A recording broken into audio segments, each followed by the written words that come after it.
Hello दोस्तों, कैसे हैं आप सब। आज की हमारी कहानी है सास को मायके भेज दो। अगर अच्छी लगे तो चैनल को लाइक शेयर और सब्सक्राइब करना ना भूलें। अपनी माँ को अब मायके भेज दो, मुझे उनकी सेवा नहीं होगी।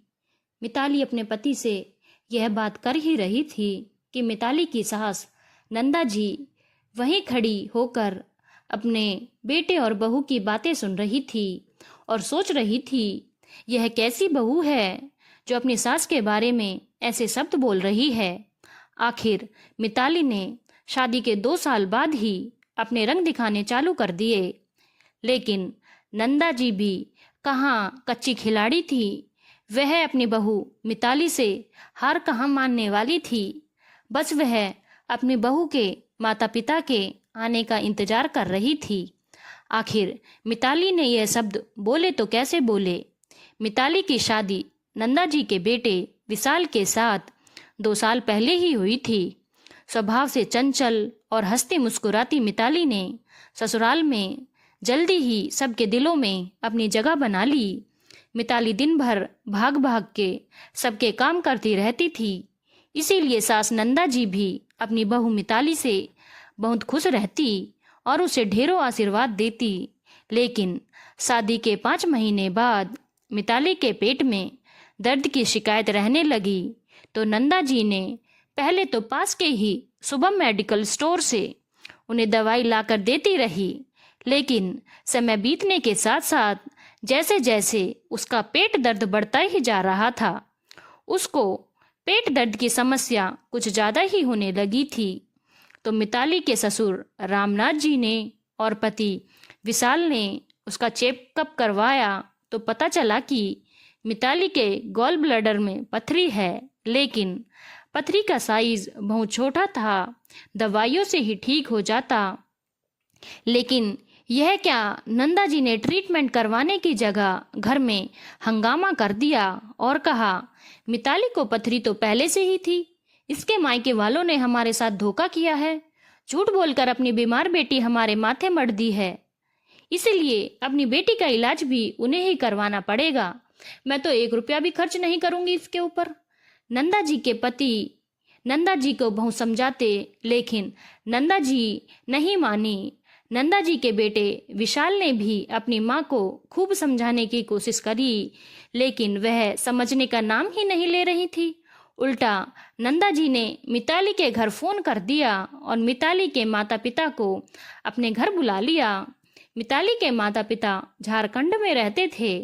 वह रातों रात टिकट करवाकर अपनी बेटी के ससुराल पहुंचे।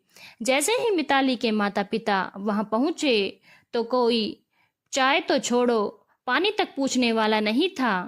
नंदा जी ने सीधे ही मिताली के माता पिता को बस अपना भाषण सुनाना शुरू कर दिया और बोली, ले जाइए अपनी बीमार बेटी को मेरे घर से और इसका इलाज खुद करवाइए। आपने अपनी बीमार बेटी मेरे माथे मढ़ दी, अपना पैसा बचाने के लिए आपने ऐसा किया ना। आप लोग बड़े धोखेबाज हो, इतना बड़ा धोखा किया हमारे साथ। मैं आपकी बेटी का इलाज में 1 रुपया नहीं खर्च करने वाली, अभी के अभी ले जाओ अपनी बेटी को और इलाज कराओ। नंदा जी, यह कैसी बातें कर रही हैं आप। कम से कम बोलने से पहले सोच तो लेती कि किसके सामने क्या बोलना है। पैसे के आगे तुम्हें कुछ दिखाई ही नहीं दे रहा है। तभी नंदा जी तमक कर बोली, आप बीच में मत बोलिए, मैं बात कर रही हूँ ना। आपको कुछ पता वता नहीं है, पैसे तो जैसे पेड़ पर लगते हैं ना। एक तो हमने बिना दहेज के शादी की और ऊपर से इन्होंने अपनी बीमार बेटी हमारे ऊपर थोप दी। शर्म नाम की चीज ही नहीं है इन लोगों में। ऐसा कहकर नंदा जी ने अपने पति रामनाथ जी को चुप करवा दिया। बेचारे मिताली के माता पिता हाथ जोड़कर बोले, हमारी बेटी को कोई बीमारी नहीं है समधन जी, हमने आपके साथ कोई धोखा नहीं किया है।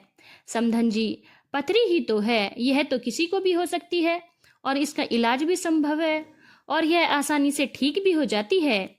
अगर रही इलाज की बात तो वो हम करवा ही देंगे, अपनी बेटी का हम मना नहीं कर रहे हैं, पर आप हम पर यह बेवजह का इल्जाम मत लगाइए। अगर खर्चे से बचने की बात होती तो आपको पता होना चाहिए कि शादी करने में पथरी के इलाज से कई गुना ज्यादा खर्चा होता है। नंदा जी चिल्लाते हुए बोली, आप कैसी बेवजह की बातें कर रही हैं? मैं झूठ बोल रही हूँ क्या? मुझे कुछ नहीं सुनना। अरे कोई 5 महीने के अंदर ही आपकी बेटी के पेट में स्टोन बन गया। क्या ससुराल में आकर? यह तो पहले से ही बना हुआ होगा।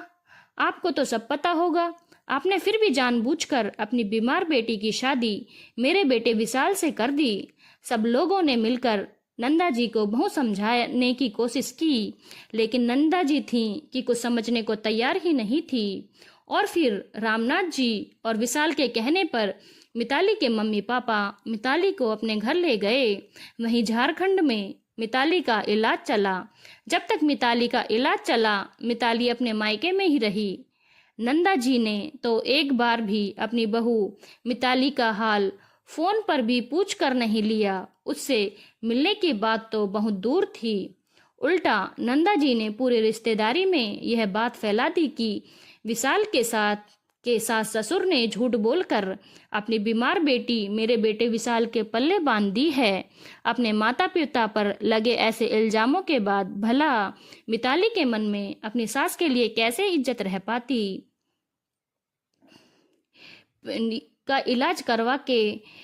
का इलाज करवा के मिताली के माता पिता ने उसको ससुराल तो भेज दिया, लेकिन मिताली के मन में अब अपनी सास नंदा जी के लिए कोई इज्जत नहीं रह गई थी। लेकिन इसके बावजूद भी वह अपने बहू होने का फर्ज बहुत अच्छे से निभा रही थी। कुछ महीने बाद ही मिताली प्रेग्नेंट हो गई, तो एक बार भी नहीं सोचा कि वह अपनी बहू से काम ना करवा कर बेचारी मिताली अपने 8वें महीने तक भी घर के पूरे काम करती रही। और जब उसे 9वां महीना शुरू हुआ तो उस समय नंदा जी ने मिताली को उसके मायके भेज दिया, यह जानते हुए भी कि डॉक्टर ने उसे सफ़र करने से मना किया है। फिर भी जिद करके उन्होंने मिताली को उसके मायके भेज दिया। सफ़र के कारण मिताली की डिलीवरी में काफ़ी समस्याएं आई, पर भगवान कृष्ण की कृपा रही कि उसके डिलीवरी में उसके बच्चे को और उससे कोई नुकसान नहीं हुआ। अब तो मिताली अपनी सास से घृणा करने लगी थी कि कोई इंसान इतना मतलबी और गिरा हुआ कैसे हो सकता है। मिताली जानती थी कि इस दुनिया में जो भी आया है एक न एक दिन उसे जाना है और उसे यहाँ बीमार भी होना है। इस तरह एक दिन मिताली की सासू माँ अपने कमरे में पानी गिरा होने के कारण फिसल गई और उनके पैर में फ्रैक्चर हो गया। तब मिताली ने अपने पति विशाल और ससुर रामनाथ जी से साफ साफ कह दिया कि सासू माँ को उनके मायके भिजवा दीजिए, मुझसे उनकी सेवा नहीं होगी। रामनाथ जी और विशाल को इस बात की कोई उम्मीद नहीं थी कि मिताली ऐसे शब्द बोलेगी। नंदा जी ने भी मिताली की बात सुन ली थी, इसीलिए उन्होंने मिताली के माता पिता को फोन करके ससुराल में बुला लिया था। शाम तक मिताली के माता पिता उसके ससुराल पहुंच गए। जैसे ही मिताली के माता पिता नंदा जी के कमरे में उनसे मिलने गए तो मिताली की सासू माँ बोली, आइए भाई साहब, बहन जी, आपका ही इंतजार था। कैसे संस्कार दिए हैं आपने अपनी बेटी को? अपनी बेटी की बातें सुन रही है ना? इससे मेरी सेवा नहीं होगी बोल रही है। मुझे मेरे मायके छोड़ आए, उससे मेरी सेवा नहीं होगी। अरे उसे क्या हम यहाँ उसकी सुबह शाम आरती उतारने के लिए लाए हैं? यही संस्कार दिए हैं आपने अपनी बेटी को कि ससुराल में अपनी सास की सेवा मत करना। तभी मिताली के पिताजी कहते हैं, समधन जी, हमने तो अपनी बेटी को ऐसे संस्कार नहीं दिए हैं, बल्कि यह संस्कार तो उसने अपने ससुराल में आकर ही सीखे हैं। यह तो आपके ही सिखाए हुए संस्कार हैं। मिताली की माँ हाथ जोड़ते हुए बोली, यह क्या बकवास कर रही हैं समधन जी आप? मिताली की माँ बोली, समधन जी, मैं बकवास नहीं कर रही हूँ, मैं तो सही कह रही हूँ। सास को सेवा तो चाहिए, लेकिन बहू का कुछ करना नहीं है। जब उसको जरूरत हो तो जैसा व्यवहार आपने मेरी बेटी के साथ किया है, जरा सोचिए उसके मन में आपके लिए कहाँ से इज्जत होगी। आप खुद सोच कर देखिए कि आपने मेरी बेटी के साथ क्या क्या किया है। जब भी उसे जरूरत पड़ी तभी आपने उसे जबरदस्ती मायके भेज दिया। मिताली की मम्मी की बात सुनकर सासू माँ भड़क गई। अरे समधन जी, कैसी बात कर रही हो आप? अपनी बेटी का घर नहीं बसने देंगी? अपनी बेटी को समझाने की जगह उल्टी सीधी बातें सिखाकर उसे मेरे खिलाफ भड़का रही हैं।